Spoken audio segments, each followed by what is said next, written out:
And good evening and welcome to City Focus. I'm Marty Olsen, your host, and tonight I'm absolutely delighted to have a young, dynamic gentleman in the studio with me tonight, who's the head baseball coach at the University of St. Joseph's in West Hartford, Connecticut. You got it. But he's got local ties to Waterford. Adam Goss. Coach, Marty, what a pleasure to have you. Thanks for having me, Marty. Excited to be here.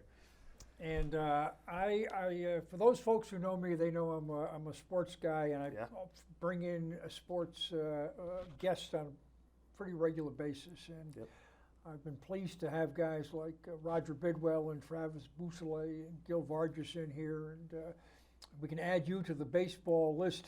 That's an honor right there to be in the same category with those guys. It's and you're. From what I've gleaned, you're establishing a brand new program at a school that had been an all-women's school, and relatively recently is going co-ed and is going, what appears to me from the outside looking in, full barrel in terms of their men's athletic programs. Yeah, absolutely. So we were an all-girls school until 2018. We went co-ed at that point. Added men's basketball first, and obviously hired the famous Coach Calhoun there. And he really set the standard for our men's programs from the start with that program. Then we started men's soccer, tennis, lacrosse, swimming and diving. Now baseball is the most recent sport. And I mean, you mentioned it. We're going all in. Our facilities, top to bottom, for all of our programs are top notch. And baseball, I was mentioning before we started here. We had our meeting today, and we're laying turf on our brand new field. So will it be ready this season? It will. So we're going to start our fall. Actually, tomorrow we have our first fall ball practice. Not on our field, obviously. We'll be at New Britain Stadium. Short drive down the road, but our field should be ready within the next 3 weeks to get on there and get some practices in this fall. And February 27th, we open up with against Nichols on our brand new field. So we're excited. That's my birthday. Not a coincidence then, huh? Not a coincidence. Heaven forbid, I'm going to be 70 then. You look great. Spring chicken. I'm not sure I'll go that far. But in any event, I think that's exciting. But you have been playing prior to at New Britain, also at Dunkin' Donuts Field up in Hartford, where the Yard Goats play. Absolutely, Will you have any games on those facilities still, or you can stay strictly on campus? So we will play. Obviously, all of our practices are going to be right on campus. We will play April 21st, I believe is the date, April 16th. One of the two. We'll play at Duncan Park again this coming spring. We won't play at New Britain. That's kind of ended now that our facility will be ready. But we'll play in the Education Day game at Duncan Park again. It's an awesome experience. They fill the stadium up with local kids. It's a 10:30 game in the morning, and they fill it up with local elementary school kids, and awesome atmosphere for our guys, and obviously it's a fun day for the kids too. So we're excited to play there. For the young kids, the college guys look pretty mature. Yep. And we had guys last year. I mean, first year program last year. A lot of freshmen signing autographs. They thought they were Mickey Mantle, Roger Clemens walking around that stadium. So we're excited to give them that experience again this year. Oh, that's exciting. Now, you're a local guy. You're a Waterford Lancer. Bleed blue. Yep. And you took your talent from Waterford to Franklin Pierce. That's up in Vermont, correct? New Hampshire. Rindge, New Hampshire. And that's a D2 program, and you're a southpaw. Yep. And you pitched. I did. Yep. I'll starting off with Waterford. I mean, safe to say I wouldn't be where I am now without the everything I learned in Waterford baseball. Just the excellence, the expectation to win, really started by Coach O'Keefe. It's an honor to play and put that uniform on, and I'll never forget the last time I ever did. Cried like a baby when my career ended at Waterford High, but I was lucky enough to go on, like you mentioned, and play at Franklin Pierce up in New Hampshire. First 2 years were really, really successful there. Number one team in the country, played in the College World Series my sophomore year, and it was just I knew I wanted to go somewhere where winning was an expectation.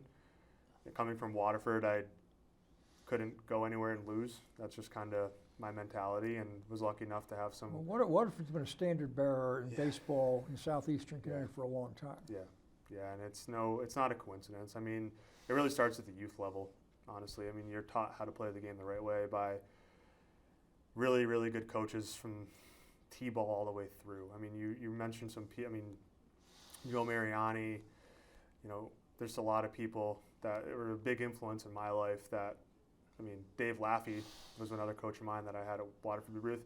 Didn't even have a kid in the league, but he just wanted to be there to teach the game the right way, and that's really, people like that are why Waterford baseball is what it is. Really, really strong dedication to baseball at a young age in our town. And you're still, you don't live in Waterford anymore, but your folks still do. Yep. And you still got ties into this region. Yep.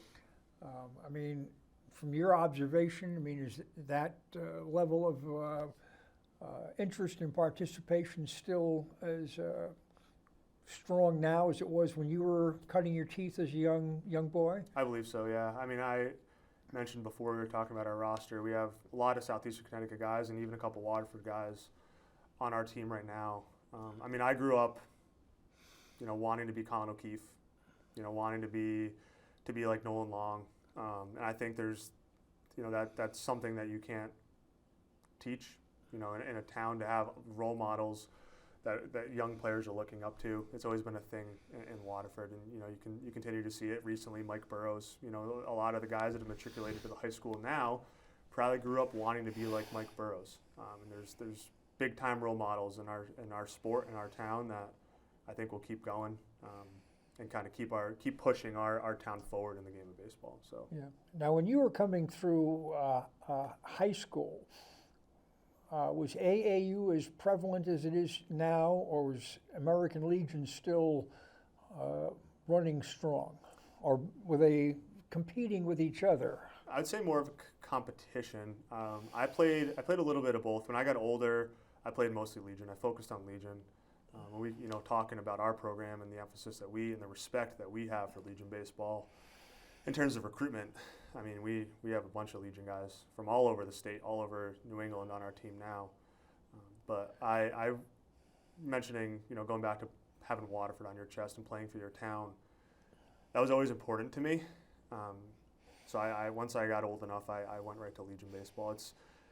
AAU or Legion baseball is the closest version of baseball for high school kids that they will get to the college game in terms of a schedule. There's especially in our state, there's a lot of good programs. Obviously, Waterford Legion's in a good spot. Middletown Legion, RCP, there's a really good talent base of Legion baseball. Does Middletown play at Palmer Field? They do, yeah. We have a couple Middletown Legion guys on our team already. It's a nice looking place as you're driving by. Beautiful. Talking, everybody wants to play at Palmer in June. That's, all the high schools, but it's a beautiful facility. And now you see AAU baseball, it obviously has its place in the recruiting realm, but it's also, it's just got to be careful. Legion baseball, in my opinion, is the purest version of baseball. AAU, I obviously fully respect it. We recruit a ton of AAU kids. You can't fill a roster of just Legion guys. So AAU has a place, but there's, like I said, there's something to be said for playing for your town, and that's really important. Well, I would agree. That's how it was when I was coming through, but AAU didn't really exist for the big sports anyway. But I think that's interesting. And what helped make you decide to attend Franklin Pierce, a D2 school? Did you look at D1 schools, or did you kind of settle in with Franklin Pierce and you kind of knew where you fit in and that's where you wanted to go? Yeah, so Franklin Pierce was my only Division II offer. I knew I wasn't good enough to go play Division I. I didn't throw hard enough. And Coach Jason King saw something in me there that nobody else in the country saw. He dropped my arm slot down, changed my pitch arsenal a little bit, and it was really funny enough. It was either I was going to go to Franklin Pierce or I was going to go to Nichols College, where I ended up coaching a few years later. But that's Coach King. He's a huge part of my life and a huge part of my baseball journey. And really it started because he saw something in me. I went up there and I did like a personal showcase with him and some of the other assistants and threw a bullpen for him, and he saw something in me that nobody else did. And I was lucky enough to play for him. That's terrific. And when you graduated, did you go right to Nichols, or did you have a stop in between? No, I went right to Nichols, literally right to Nichols. So my senior year, we played in the regional at Pace University. So we lost. We got eliminated on like a Saturday night. So we drove right back up to New Hampshire, packed up all my stuff on Sunday, and by Monday morning, I was on the road recruiting for Nichols. So you knew where you were going. I knew right what I wanted to do, and a couple weeks onto the trail, the recruiting trail, I knew this is what I wanted to do for the rest of my life. So, yeah, there was no transition period. It was foot on the gas pedal. So you've had this itch to coach. I mean, this is didn't come to you late. This is something that you've had in your wheelhouse. It actually did come to me late. Funny story. I didn't know what I wanted to do until I was sitting in my macroeconomics class the fall of my senior year of college, and I knew I wanted to stay in baseball. And by that time, professional baseball was clearly not going to happen. Had a pretty good college career, but it's hard to play professional baseball. Not easy. But I knew I wanted to stay in baseball, and I knew I wanted to get a grad degree. So I just started reaching out to a bunch of programs, looking for graduate assistant positions, and lucky enough that Coach Puccio at Nichols hired me, and yeah, it hit me in that macroeconomics class that I did not want to do economics for the rest of my life, and I needed to stay in baseball, and I needed to find a way to do it. I just fell in love with coaching. Yeah. Well, I think that's terrific, and you're now, as you've moved over to West Hartford to the University of St. Joseph's, and you're literally starting from ground zero. Yeah. So you're involved with buying bats and, oh, yeah. and balls and, oh, yeah. and scheduling practice time and I suspect uniforms and whatever else you got to do. I mean, that's nuts and bolts, everything. I joke. So luckily now we're a little bit past that point. But I joke when I started. So March 22nd, 2022, I started. Walked in my first day, and our baseball program, I hadn't hired any assistants yet, obviously. The guys that I ended up getting on my staff were still coaching at other schools, so it was just me, and our baseball program was myself, my computer, a pen, and a notepad. That was our baseball program, and talking about the respect I have for the players, the sophomores that are coming back for their second season, they bought into my vision for our program before we had anything. And I'll always respect them for that. We didn't even have baseballs when those kids were touring our campus. Yeah. So to kind of put their faith in me and our administration and our university and buy into what we are trying to accomplish before any of this, before a $3.4 million field, before we had indoor batting cages, before all that, I try to give them my best every day because they took a chance on us. So I'll always respect that. It appears that you've got a few, not many, but a few transfers that came into your program. Yeah, we're excited about them. To start, we have a really good young core that we returned and we added to with this freshman class. Freshmen, sophomores. You're a young team. Yeah. And our huge goal, the transfer portal. That's a whole other conversation and my beliefs in that, but. I don't want to turn this into Transfer U, where we're bringing in 10, 15 transfers every year. But for this season, our first year in the NCAA officially in the GNAC, it was important to me to bring in some veteran guys that had been around college baseball, know what they're doing a little bit, just to give those younger guys some experience. We ended up landing Luke Fox, grad student from Holy Cross, really talented pitcher. Was a second team All-Patriot League as a sophomore. He should be able to close out some ball games for us. Chase Swain, left-handed pitcher from Pace, Southeastern guy, Connecticut guy. Really talented left-handed pitcher. Never have enough lefties. I'm a little biased in that regard. I'm a southpaw myself. Are you? All right.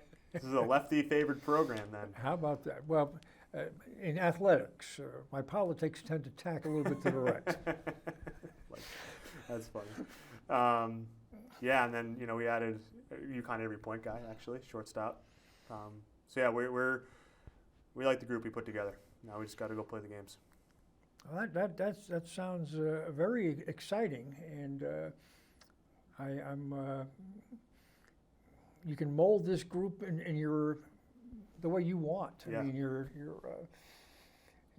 and that's one of the things, bringing them in new. The transfer guys, they can maybe come in with whatever they've learned or developed in another program. Yep.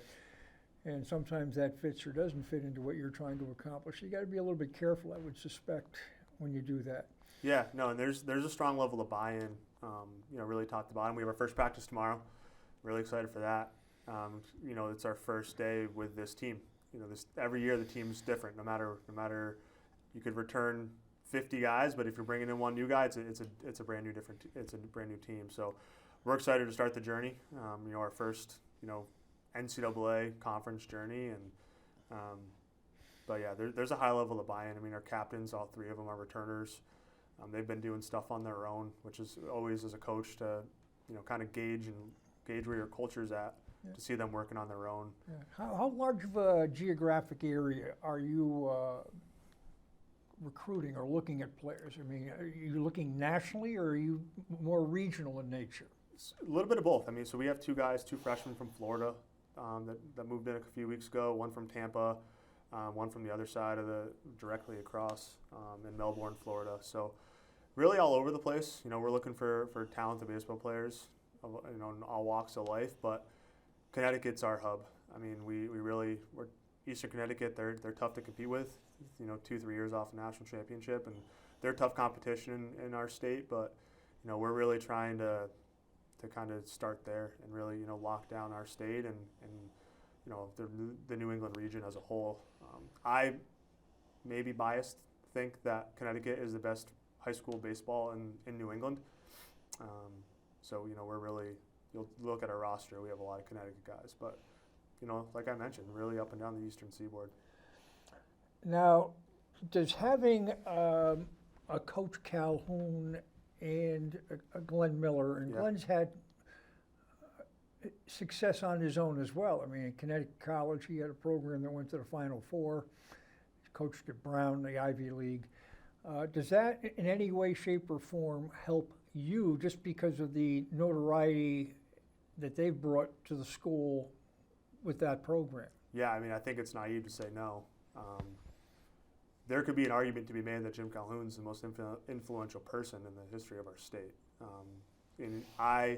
Truth be told, I didn't know the University of St. Joseph existed until Coach Calhoun went there and started coaching. And the Calhoun Project came out on ESPN. That was my first introduction to our university.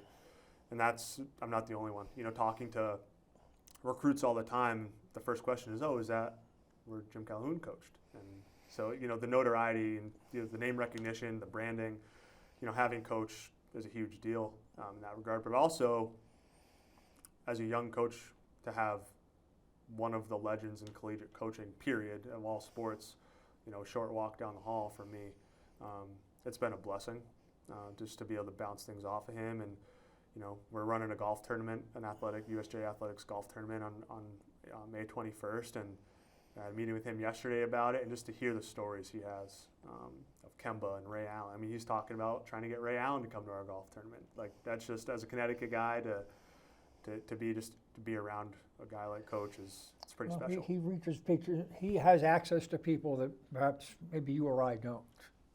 It's a safe assessment. That's a safe assessment. Yeah. I think that's interesting. Should help propel your program getting going here. Now, you're also in a conference, the Greater Northeast Athletic Conference, GNAC, which I was more introduced to via Mitchell, because Mitchell is obviously in New London, and they have joined that conference. Yeah. And it's a big conference, a lot of schools. Yeah, it is. We cover every New England state. In Connecticut, it's obviously us and Mitchell, you mentioned. Albertus Magnus down in New Haven, Johnson and Wales, Rhode Island, go all the way up into Maine, St. Joe's in Maine, New England College, Colby Sawyer, Riviere, New Hampshire schools, Norwich in Vermont. Norwich is up there. Norwich is up there. Good hockey school. Good hockey school. Their arena's ridiculous. And then in Massachusetts, Elms, Dean, Anna Maria, LaSalle. It's a good league. It's adding Mitchell and New England College, those are two really good programs, respected programs. So it's going to be a good competition for us this year, and to have a lot of teams. You were mentioning before the program, automatic bid for the conference winner into the NCAA tournament. That's a huge deal. Is the conference good enough to get at-large bids beyond that, or you're looking at a single bid? Historically speaking, it's been just like a single bid from the conference winner. I will say I think our league is steadily trending in a very competitive direction. I mean, some of the coaches that have been hired. I mean, Ian Ratchford down at Albertus is going to do an awesome job. Jimmy Smith up at Riviere in New Hampshire. Those are some really good young coaches that are going to build those programs into really competitive programs. So our league's in a really healthy spot, and it's only going to get better and more challenging, which I'm excited for. Well, that should be fun. It'd be fun to watch. I mean, that's one thing we were discussing before coming on the air. Just you're finding your level as a player. D3 has got quality competition. Absolutely. And I always tell people, if you think you're better than Division III athletics, go watch a game. We were talking about the regional that Mitchell hosted in June this past spring or summer, and every single high school player in Southeastern Connecticut that wants to play college baseball should have been at that regional, just to put themselves and compare themselves to those players. It's a high level baseball, and you look at the amount of players that are transferring up from Division III to Division I, playing at UConn and some of the best teams in the country at the Division I level. It just kind of shows you baseball. It's unlike football or basketball, where that margin from the UConn Huskies that just won the national championship to a Division III basketball program. It's a pretty big margin. In baseball, there's talented baseball players all over the place and at all divisions. Well, that's for sure. And I think sometimes the young athletes maybe have stars in their eyes. They envision themselves in the show. Yeah. And not many players get there. I always tell guys, so when I'm talking to recruits on the phone. Not to discourage a kid from having a goal, but. No, yeah. I personally want guys that are realistic, but also their goal is to play professional baseball. Because that tells me, it can be done from the Division III level. When I was at Nichols, we had two guys sign professional contracts. So, for me to hear that, sometimes kids are scared to tell me that on the phone, I want to play professional baseball. That should be your goal, right? Come here, get a really good education, set yourself up professionally for the rest of your life. But we're putting a lot of effort into the baseball thing too. And if your goal is to be a professional baseball player, I know that I'm not going to have to drag your butt to the weight room and drag your butt to get extra work in. And so that's actually a pleasant thing for me to hear when guys say that on the phone. Do you sense that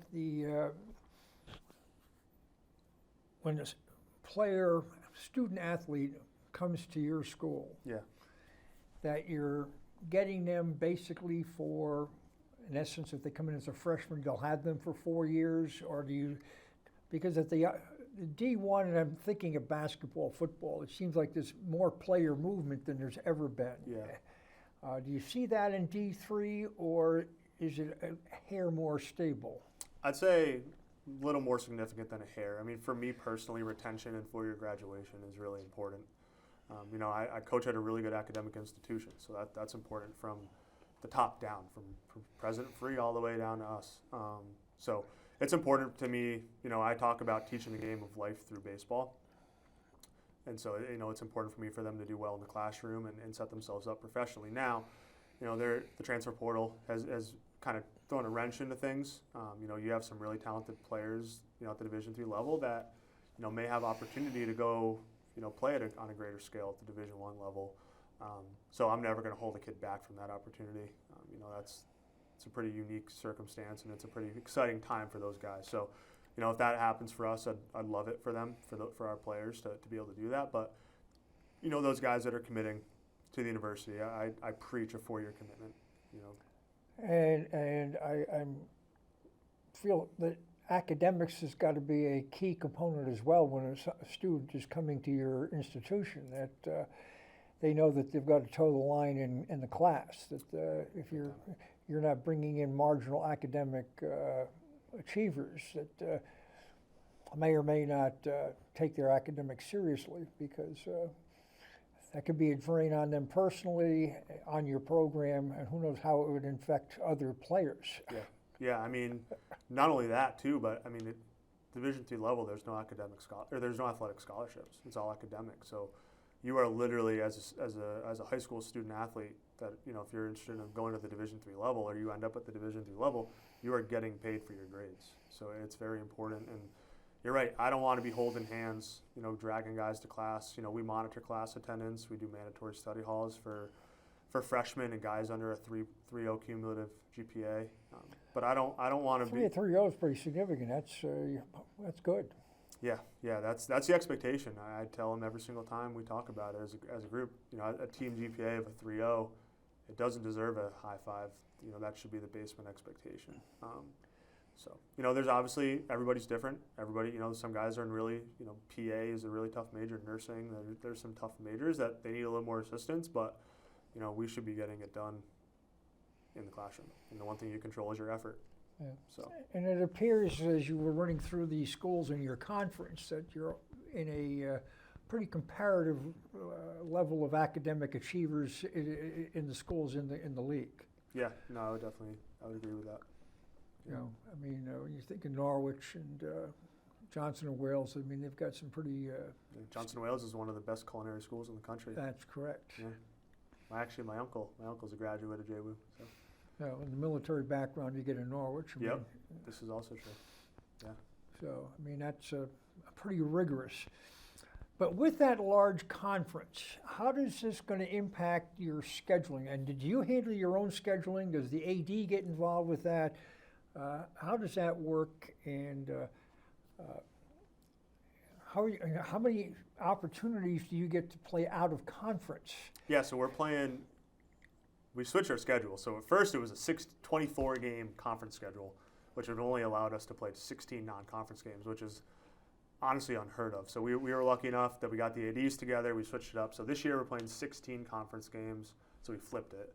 And we'll play 24 non-conference games. So conference schedule, doubleheaders on Saturday, a single game on Sunday, a couple Tuesday single games throughout the season. And so we'll play midweek games, Wednesday or Thursday against non-conference opponents. Those 9-inning or 7-inning games? All of our games are 9 innings. All your games? Which is, I love even our doubleheaders.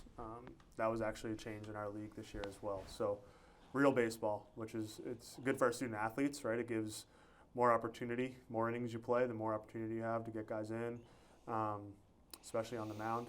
And then we mentioned earlier, before the program, we're going down to Florida, play 7 games down there as well. So 33 games up north, 7 games down in Orlando, second week of March. So it's going to be a fun year. Now you'll play schools from that area in Florida, or will you end up playing schools from around here down there? I'm actually going to try to stay away from playing teams up here. The Rustman Invitational is what we're playing in. There's like 200 to 300 teams from around the country down there at the same time. So I think it's a cool opportunity to be able to play teams from that you can't hop on a bus and go play against when we come back north. So we can go play anybody. New England's pretty consolidated, pretty close. We can go play a lot of the Division III programs up here. So going down there for spring break kind of gives us an opportunity to branch out a little bit and play teams from all over. Yeah. Now, do you have an opportunity? I don't follow Division III baseball nationally by any stretch of the imagination, but I suspect that you may have a better grip on this. If there are programs that are elite and are nationally ranked on a regular basis, do you welcome opportunity to have them come into West Hartford, or would you travel someplace to play some of these teams, or get into a tournament where you could perhaps connect with some of that higher quality play? Yeah, so in terms of nationally ranked, New England, we have some of the best Division III baseball programs in the country up here. I mean, Eastern Connecticut, they just won the national championship 2-3 years ago. Endicott was up in Massachusetts. Yep, They were outside of Boston. Yeah, it's a beautiful campus, and they were a win away from the World. No, they went to the World Series this past year actually. We weren't able to get them on the schedule this year because of that conference change. I was kind of late to schedule in some of those non-conference games, but moving forward, I mean, Eastern's right down the road, and I have a good relationship with Coach Oldenwalder, so love to get some of those nationally ranked opponents. Wheaton College was actually down here playing Mitchell in that regional this past June, so yeah, there's a lot of good competition in New England. Yeah, well, I mean, from a Southeastern Connecticut look, I mean, Coast Guard's got a baseball squad. Conn College does not. Yep. But both of those schools are in very difficult or challenging athletic conferences. Yeah. I tried actually. I'm definitely going to try again, going back to being a little late to the bus with the non-conference schedule. Coast Guard was already full when I went to schedule them this year, but that being a Southeastern Connecticut guy, I'd love to play against them. So. Yeah. And both the leagues, the Coast Guard and Conn College are high achievers academically as well. Yeah, especially the NESCAC. That's like the Little Ivy conference. So I mean, like Trinity, they're basically a next door neighbor to us in West Hartford. That's a good baseball. I got league. Amherst. Wesleyan's on our schedule this year. Just trying to stay, play some of the better teams in our state. Obviously, Mitchell in our league, we'll play them twice. They're coming to us.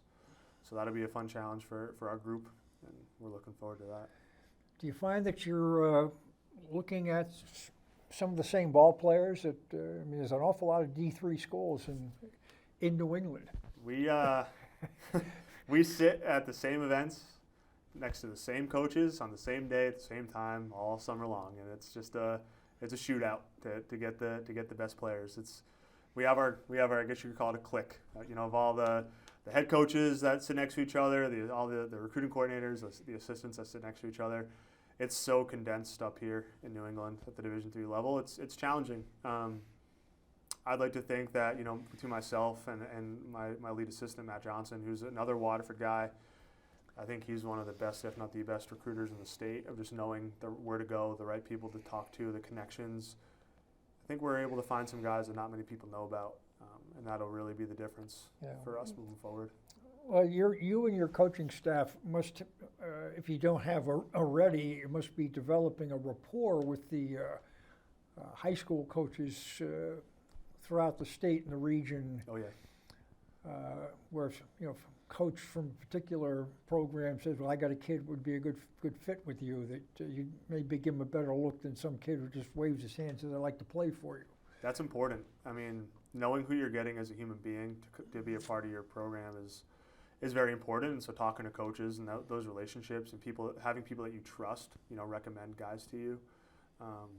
That's where a lot of the recruiting processes start for guys. I mean, and to be honest with you, we start right here at home in Southeastern Connecticut. I mean, we have, three Waterford guys on the team, Fitch, 3 Killingly guys, Woodstock. So we have our fair share of ECC guys, and it's not a coincidence that I played in the ECC. My assistant played in the ECC. So, developing those relationships is really important. Even like Middletown, we have a really good relationship with the coach at Middletown. Some of the better programs in the state of Connecticut. Now, as a coach, you growing up and as a player, you were a pitcher. Did you play any other positions? Played first base at Waterford, yeah. At high school. But Yeah. once you got to college, you were I tried for my dad because he wanted me to try to be a 2A college. That lasted a week and a half when I got in the box against a right-handed pitcher, Travis Landry, throwing 93 from down here. And that put the end of my hitting career. It kind of exposed me a little bit, and I quickly became a pitcher only. Well, I asked this as the head coach. You're Yeah. responsible for hitting and the fundamentals and Yeah. pitching and relief pitching and strategies and tactics. Coming from the pitcher's mound, I mean, are you taking the responsibility to develop a team that hits, or do you have a guy who is a hitting coach who's got perhaps more skill in that area? Yeah. To try to work with your players to hone those skills. Yeah. So we have a staff for every position.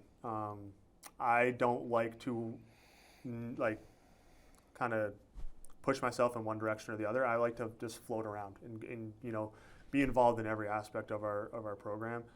With that being said, going back to Coach Calhoun and things I've learned from him, one of the things that I've learned from him is, as a leader, the best thing you can do is know what you don't know.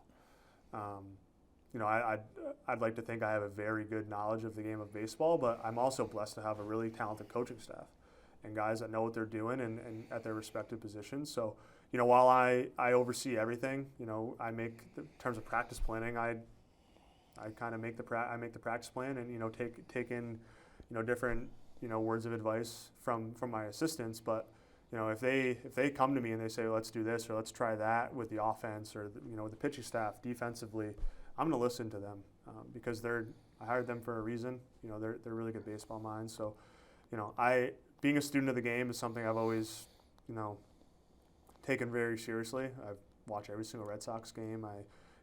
When I played for Coach King at Franklin Pierce, I watched his every move and tried to soak it all in and learn from him. So I've been blessed to be influenced by some of the best coaches in the country. So I definitely know what I'm doing, but like I said, knowing what you don't know is something that I try to live by every day, and let influences of other people take shape in our program. Now, how has you mentioned the Red Sox. It's been a tough year. Well, it'd be nice to see the pinstripes behind them, but I'm not sure that's going to happen. But Yep. is at the professional level, I mean, they've got these, I will call them newer statistics. Quite frankly, I don't follow or pay attention to. I'm more batting average, RBIs, ERA, wins and losses. And that's all I need to know. I don't need these wars and this and that and everything. However, it appears that at that level, that's all part of the game. And for the young people, you guys all know this. Yeah. Has this integrated itself into the college game, or even high school for that matter, where the younger players understand these things, launch angles and things that weren't prevalent many years ago when this southpaw was trying to play baseball? No, it definitely is. And the one thing I'll say about the generation that we're coaching now, they're thirsty for knowledge. I mean, they grew up with infinite knowledge at their fingertips. They can go on their phone and they have the world at their fingertips. So, these guys, the biggest thing we use high-level analytics in our program. We have blast sensors that give you the things that you were just mentioning, launch angle, exit velocity, all that stuff.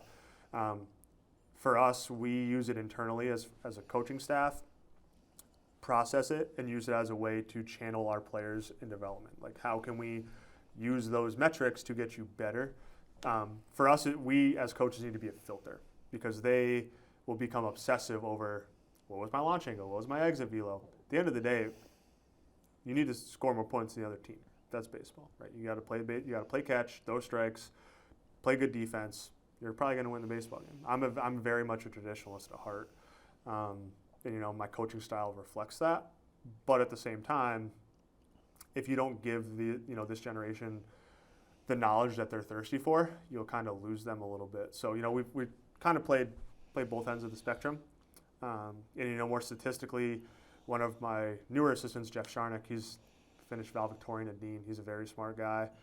He's really good at those high level analytics. So we're definitely going to use those, incorporate that into our player development, planning, and lineup decisions and all that stuff. But picking and choosing what the players have access to with the numbers is very important, because you don't want them to become obsessed over the wrong things. At the end of the day, if you hit a ball 110 off the bat, but you only make contact once out of every 20 swings, what good is it?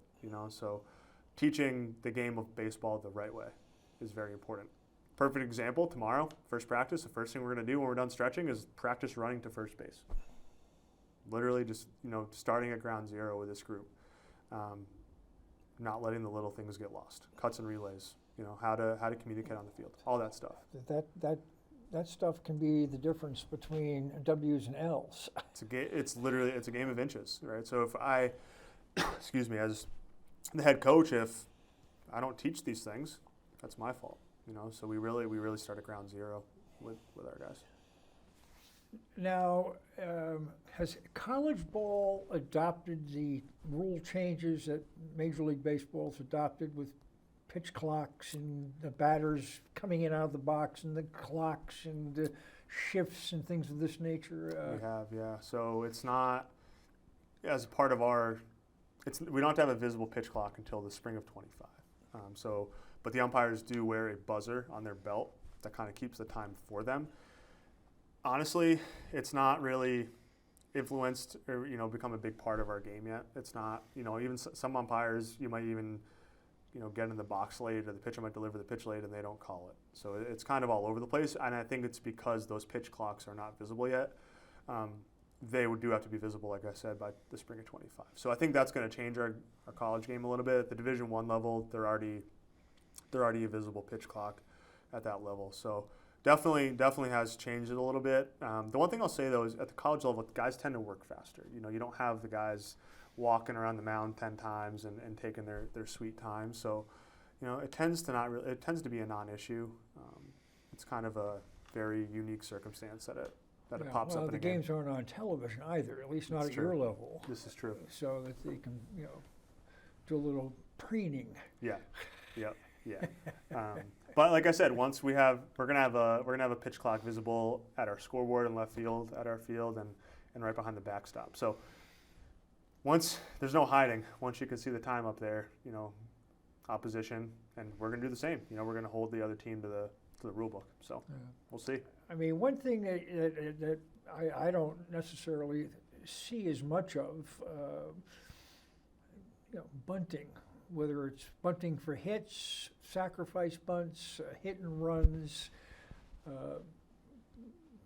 more, at least for my generation, more traditional type of baseball, hit behind the runner. Oh yeah. Where guys seem to be more interested in seeing if they can yank it out, because there's more value in that than there is in laying down a bunt. Yep. How's that play out in your game? We practice everything. I tell our staff all the time, I never want there to be a time in a game where we want to run a hit and run or a run and hit or a slash or a sacrifice bunt and we haven't practiced it, so we can't do it. Tomorrow on our practice plan, USJ Bunting 101. We got it for 10 minutes, just teaching these guys how to bunt. Move up in the box, set the barrel at the top of the zone, like basic baseball. We have individuals throughout the day tomorrow, just hitting groups, and we're going over situationals, how to execute a hit and run, how to get a guy in from third with less than 2 outs, like all of these things. I'm a traditionalist, like I said. Baseball's a beautiful game if it's played the right way. There's nothing more beautiful to me than seeing a guy hit a line drive at the second baseman in a hit and run situation, or guys taking an extra base on a bad throw, reading the throw over the cutoff man, or reading a dirt ball to the catcher and taking second base. Like the little parts of the game, you can win baseball games from those little things. And that's all stuff that I've learned from Coach King. I mean, we showed up to the field those first couple of years at Pierce, and it wasn't like, are we going to win? It was how much are we going to win by? I mean, so, all of those little things were a huge part of our success, and that's what I'm looking to do here. I'm like I say, I'm excited for you, and it appears you've put together a staff of folks that you know and feel comfortable with as well, which is, I think, important. So this should be. I may have to take a trip up to West Hartford to watch you guys play. That'd be great. I would. We open February 27th. I would come maybe a little later into the season, unless you want. I generally don't want to freeze my backside. Unless you want to bundle up a little bit. It's funny. I'll sit in brutal weather to watch football. Yep. But baseball in real cold weather, there's something about it that I find uncomfortable. especially as a play. I mean, you don't want to get jammed on an 88-mile-an-hour fastball in 30-degree weather. Doesn't feel very good on the hands. So, speaking of the speed of the pitchers at your level, are the pitchers in G3 throwing 90 plus, or are they below 90? All over the place. I mean, going back to some of the guys we have now. I mean, Luke Fox, the transfer from Holy Cross. I mean, he's a guy that's been up to 93. Brandon Cahill, one of our, another really talented guy we have. He's been up to 88. He sits like 86, 87. Yeah, I mean, there's really talented baseball players at our level. I mean, Chris Flynn, he's a perfect example. He pitched at Roger Williams University a couple years ago. He was their closer. He was consistently 93 to 95. Like, that kid went into the game, you knew the game was over. Like, there was no gross curveball, and transferred to Boston College and finished third in the ACC in ERA last year. So yeah, I mean, especially on conference weekends, you'll see mid upper 80s, low 90s, pretty routinely. Yeah. Do you see yourself where you'll be scheduling into the future either any D2 schools or even a D1, just so these guys can kind of get the flavor of what it's like? Yeah, no, that's definitely something I've thought about doing in the fall. So at our level, we're allowed 24 practices in the fall, and we can play a doubleheader. So to play that fall game against a higher division, that's always something I've thought about. At Franklin Pierce, I mean, we went to Harvard one year. We played Division II team. We played a Division I team. We played University of Hartford. So we always played up in the fall, and it was a worthwhile experience. I mean, for us to hang with those programs, it was like, okay, we might be pretty good this year. Is Hartford? They've dropped down to 3, haven't they? Yeah, we're playing them this year. Actually, we're they in your conference? They're not. No, they're in the CCC. They have to wait a few years. They're not like playoff eligible yet, but they're in the CCC, which is the same league as Nichols, where I came from. So, yeah, but we'll play them non-conference in a midweek. They're 5 minutes down the road, so definitely get them on the schedule. Now, do any of your players, are they playing in any of these college, like Cape Cod League, and then you've got what they're playing out of Dodge Stadium, the Unicorns, League, I believe. Any of your guys playing at that level, or I am assuming you've got to be pretty good to be playing in those leagues. Yeah. So this past summer, Brandon Cahill, one of the pitchers I mentioned, he pitched for the Sea Unicorns. Moving forward to this season, we're going to place a few guys in the Futures League, trying to get some guys in New Britain in that league, trying to get a guy actually back in Norwich again, sending a guy hopefully to Myrtle Beach. There's a league down in Florida. We're going to send one of our outfielders. New York is a really good league. We're sending one of our freshman right-handed pitchers up to Syracuse in the NYCBL. We're lucky that, you mentioned the Cape Cod League, but the NECBL, we have the Schooners right here, the Sea Unicorns, like Futures League. We have some of the best leagues in the country right here in the Northeast. And you mentioned New York, NYCBL is a really talented league, perfect game league. So summer ball is a huge deal for us. And, we don't force guys to go anywhere. We have a conversation with our players and their families and, find something that makes sense for them. But if you want to get better, you gotta play in those leagues. Especially, you're playing in the Futures League, the NYCBL. You're playing against kids from big time Division I programs. Yeah. So it's good to challenge yourself. It's good to learn how to compete against players of that caliber, and the results kind of speak for themselves. That guys that play in those leagues, they get better quick. Yeah. One thing I wanted to just toss out for fun, Yeah. I hope it's for fun, and that is if it's have impacted you in your program or D3 in general, and that's name, image, and likeness. Is this something that is impacting you guys at all? I have not come across it. And you can throw in the transfer portal in that same. Sure. Those are two of probably the bigger changes that the NCAA's, undertaken in the last, I don't even know how many years. It's the NCAA. It's an interesting environment right now. The Division III level, we really don't come across the NIL stuff very much. but the transfer portal is a huge deal. I mean, we talking about guys moving up, and at any time, especially like the months of June and July and August, you can log in there and there's 3,000 players, baseball players, in the transfer portal. So yeah, it's an interesting environment right now. That the NCAA, there's a lot to sort out, but yeah, we really haven't come across it very much at the Division III level. So that nobody's endorsed the program or your star player and who's endorsed. I remember as a kid, Big Yaz Bread in 1967.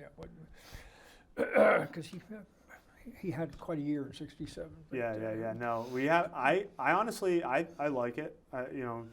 Talking about an opinion on it, these guys work really hard. You think about really like the high level Power 5 athletics, the amount of money that those student athletes are bringing into their universities, talking hundreds of millions of dollars at some of those levels. So I think it's good.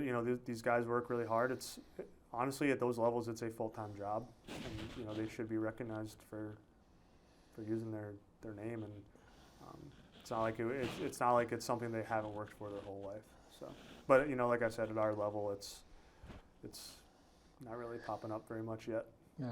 Well, I know that I've had Mike DeMauro from the day on the program. Yeah, Mike's a great guy. He has written about name, image, likeness, and the impact trickling into high school and perhaps even into middle school. And it's a little bit, I don't know, I have a hard time wrapping my head around that. It's crazy.